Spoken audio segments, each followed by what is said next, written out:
Throughout our lives, we're always told to have good grades, to reach higher, to become smarter. But each day, as an average high school student, I always hear from at least one fellow classmate say something like, "Oh, I got a D in this class. I feel so dumb or stupid." They lose complete motivation and bring themselves down.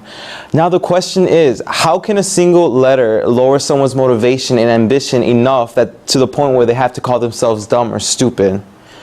Most of us have heard from at least one person we look up to that grades are a measure of your intelligence to others, so make sure they're on point. But is that really the case?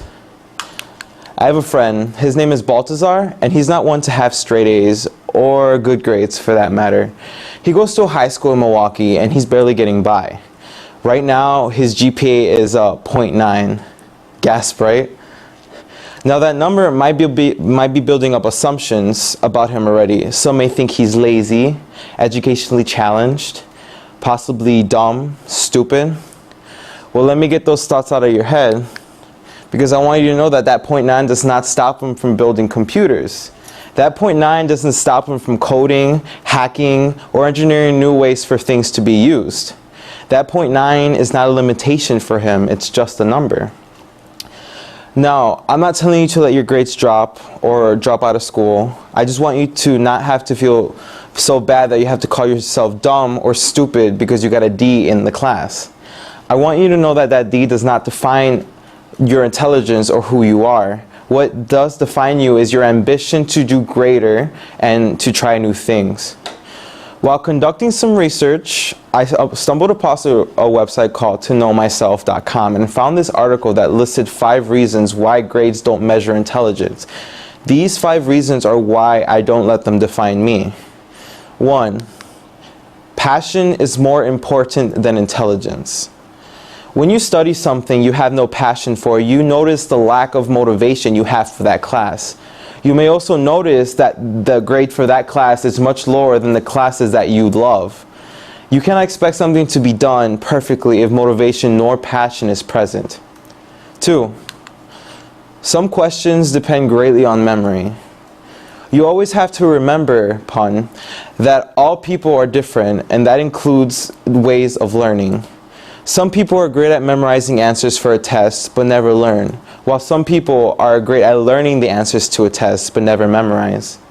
3. Your emotions affect your grades. Your emotions affect your thinking process, memory, ability to concentrate while studying. The emotions you experience while studying or while taking the exam can actually greatly affect your grades. 4. You might be creative. Most educational systems try to force people to think in a certain way, thus eliminating any chances of creativity. A creative answer might be considered a wrong answer just because it's different but doesn't fit to the educational system.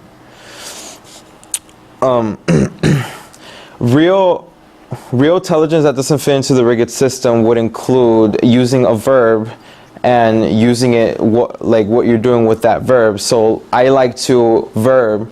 If it says, I like to move it, and thus for playing that song written version, that would be an intelligent answer, but it would be wrong because it doesn't fit into the rigid system. And finally, 5. So many geniuses used to get bad grades. Einstein's teacher thought he was a dumb child. He became a famous scientist. Steve Jobs and Mark Zuckerberg dropped out of college. They both became famous and rich philanthropists and are changing the world. Not being interested in what you study doesn't make you less eligible to make an impact on this world. Though grades are a big part of your high school and college careers, do not let it define your intelligence.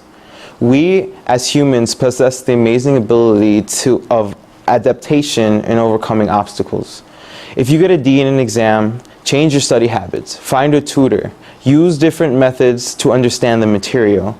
Just do not give up. You are not dumb, you are not stupid, you are anything but that. Whether your grade is the first letter of the alphabet or the last, you are strong, intelligent, and most of all, unique. Thank you.